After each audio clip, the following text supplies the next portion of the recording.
Bienvenue à tous. Welcome to Reporters here on France 24. I'm Mark Owen. In this edition, we follow a young woman who's decided to run away from her family and all she knows. Her name's Mui-Mui. She's just 15 years old, but she's decided she can't live any longer under the threat of China's new security laws. She's leaving Hong Kong. Let's go to Hong Kong now. Our reporter there's Oliver Farry. Oliver, she's just 15 years old. She's taking a huge decision to leave home without the knowledge of her parents. A sign perhaps of the desperation that many young people are feeling where you are now in Hong Kong. Yeah, it is very reflective of widespread despair among the youth in Hong Kong. Last month, a survey said that 60% of Hong Kongers aged 15 to 30 want to leave the city. A lot of them are going to Britain, especially those who are facing charges like Mui-Mui in the package we will see. Mainly because it is their best bet at the moment, because the British government is offering about 3 million Hong Kongers a path to citizenship if they move to Britain and live there for 5 years. Oliver Farry, thank you very much indeed. Let's take a look then at the film by Oliver, Antoine Verdier, Louise Mignon and François Richaud.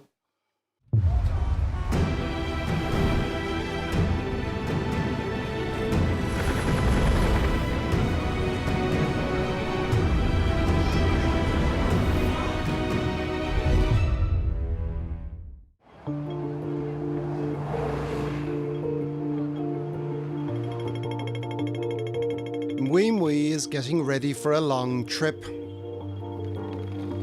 At the tender age of 15, she has decided to go into exile.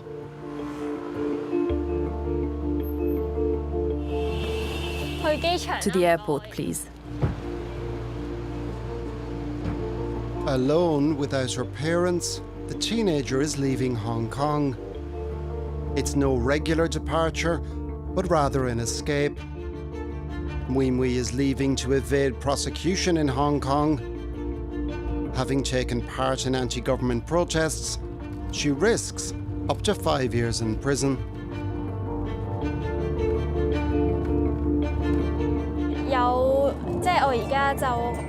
I already feel sad. I really don't want to go. I hope I can come back to Hong Kong someday. For us, for the young generation of Hong Kongers, the future looks very bleak. I think that as an opponent to the government, I have no future here. I could be sent to prison. Given the circumstances, I have no choice but to leave if I want a better future.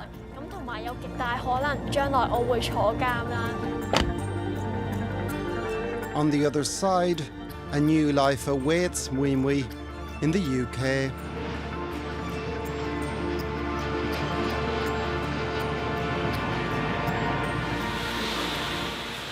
London has become a refuge for people fleeing Hong Kong. Since the start of the year, more than 27,000 Hong Kongers have applied for a British visa. They benefit from British national overseas nationality, a special status accorded by Hong Kong's former colonial ruler, which allows them to live and work for 5 years in the UK, with a path to citizenship at the end of it. Among those who have ended up here are many protesters fleeing prosecution, like this 21-year-old. Ever since the protests, he goes by a pseudonym, Malcolm. Why do I use the nickname of Malcolm? Because of Malcolm X. From my understanding, if you wanted to try to defeat the Chinese Communist Party, you have to, by all means, to try anything and any possible way, any necessary way. In Hong Kong, Malcolm was on the front lines, regularly involved in clashes with police. Here, he has started an organisation that helps those wanting to flee the former British colony.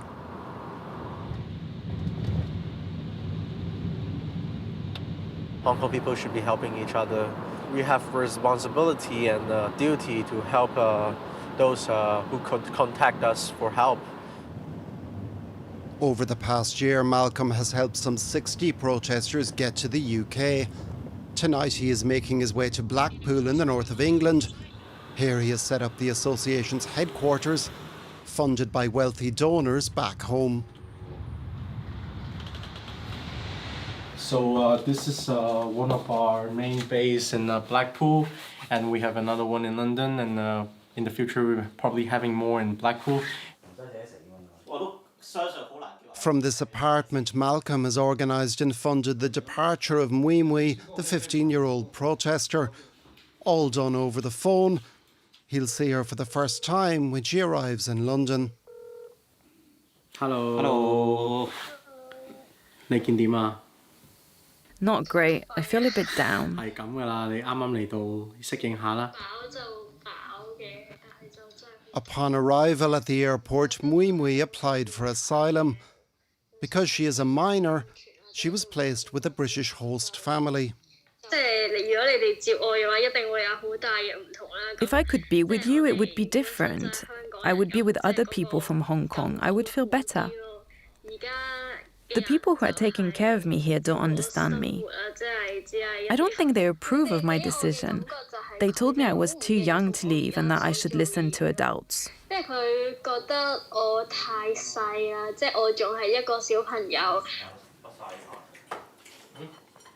In the apartment lived 10 former protesters who, like Mui-Mui, decided to leave Hong Kong.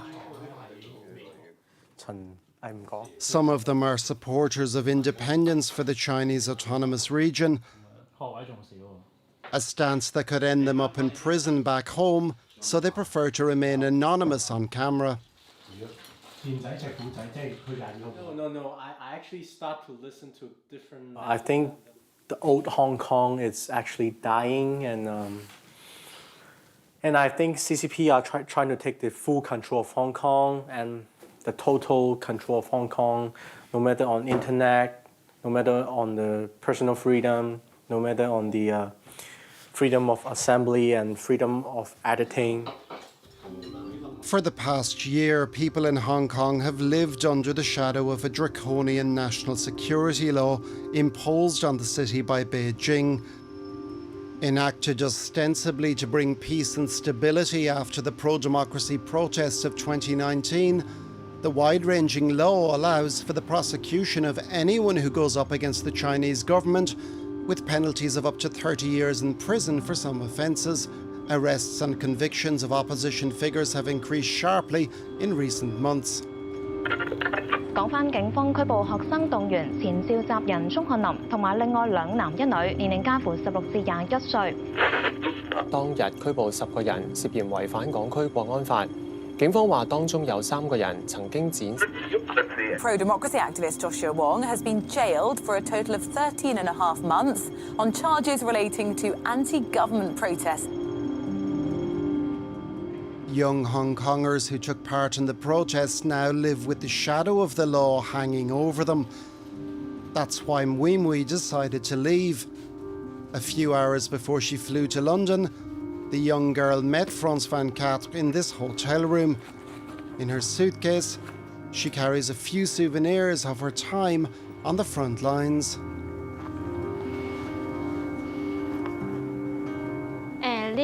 This is an ordinary black t-shirt, but it means a lot to me because it's the one I wore during the protest.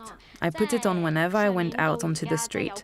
We all wore black to blend into the crowd and not be identifiable. Mui-Mui's involvement in the protests goes back to June 2019. For a whole summer, like hundreds of thousands of other Hong Kongers, she defied the government and its planned extradition bill. But a year later, she got caught. I was with friends and we were chanting pro-democracy slogans in a shopping centre. And then suddenly the police surrounded us and we were all arrested. I was charged with taking part in an illegal assembly. Mui-Mui is one of 1,700 minors arrested since the protests began. 500 have already been sentenced. By fleeing to England, she's avoiding trial, but has made a radical choice. Aged only 15, she has abandoned her pro-Beijing parents. They know nothing of her imminent departure. I didn't say anything to my father or to other members of my family. I asked for their forgiveness, but I hope that one day they will understand why I did this. On her last night in the city, she has come to Hong Kong's Victoria Harbour to say goodbye to her cousin. the only member of her family who knows of her plans. He too is a protester and wishes to remain anonymous. He regrets Mui-Mui's decision. I think the situation is terrible. At her age, she should be happy going to college, going out with friends, going shopping, instead of being forced to leave Hong Kong. A city's youth on the run who plan to make the UK the next platform for their struggle. I'm Nathan Law, a Hong Kong activist who fled to London. Joining me in the studio is former Hong Kong lawmaker and pro-democracy activist Nathan Law. Nathan, welcome to DW. Thanks. What do you make of the... Exiled in London, one of the most famous pro-democracy activists is Nathan Law, who has been highlighting the decline of freedoms in Hong Kong in interviews with Western media. I remind myself that I carry a huge responsibility to be out here, and whenever there is an opportunity for me to be a voice of Hong Kong, I will be there. I'm here and I'm speaking up for Hong Kong people and fight our freedom and democracy. We meet the 27-year-old in the streets of the British capital. A year on from leaving Hong Kong, Nathan Law is thankful for the freedom to express himself. Well, we'll be in prison.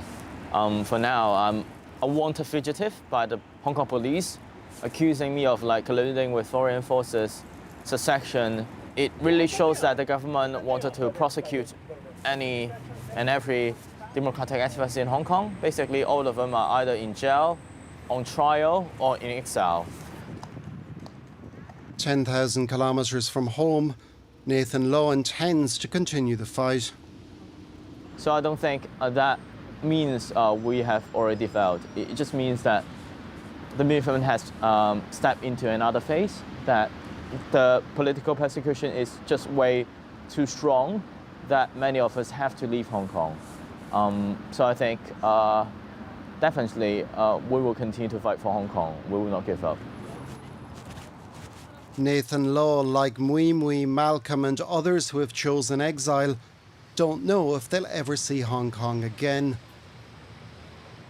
The United Kingdom expects a massive influx of Hong Kong residents.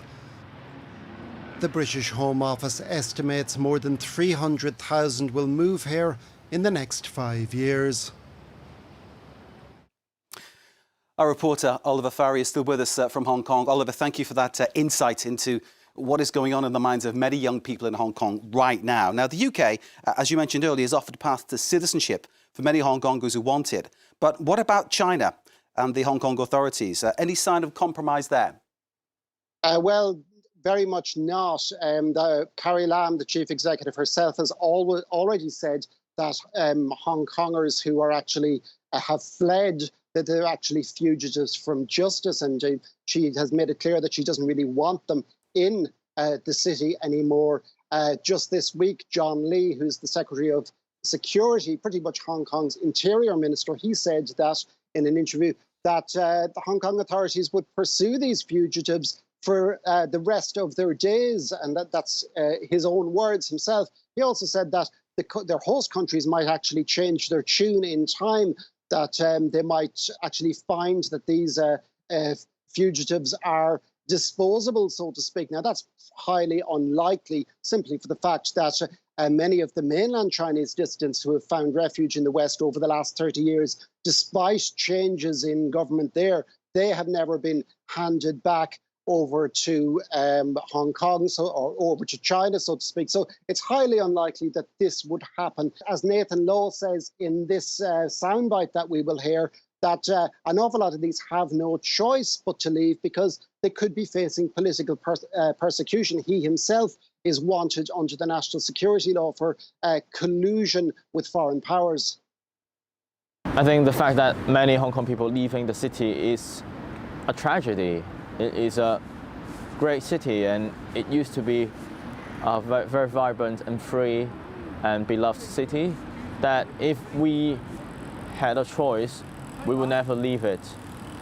But because of the deterioration of freedoms, because many of us are being politically persecuted, we don't really have choice other than to find somewhere free and to continue to fight for Hong Kong. Let's go back to our reporter, Oliver Farrer in Hong Kong. Oliver, thinking about the girl who was featured in the report, 15 years old. I mean, some would say she's barely a child. One wonders how she'll cope, how she'll be able to support herself, what happens to her?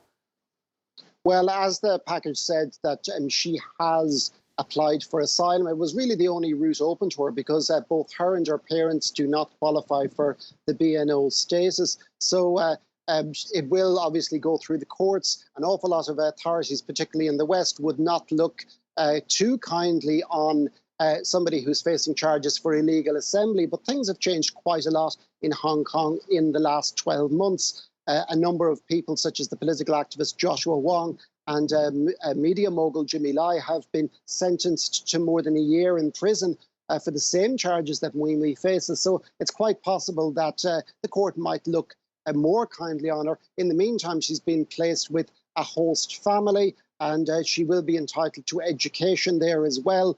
People who are entitled to the BNO in Hong Kong, there's about 3 million of them, but you have to have been resident or born in Hong Kong prior to the 1997 handover. So unless you're one of those or a dependent of an applicant, it's not really a route open. And it's also quite costly, about £12,000 sterling over the course of 5 years for a family of 4, for example. So it's certainly not open to everyone from Hong Kong. Oliver Farrer in Hong Kong, thank you very much indeed. That's it for this edition of Reporters. You can, of course, see Oliver's report again on our website, France24.com. This is Reporters on France 24. Stay with us. Most of all, stay safe.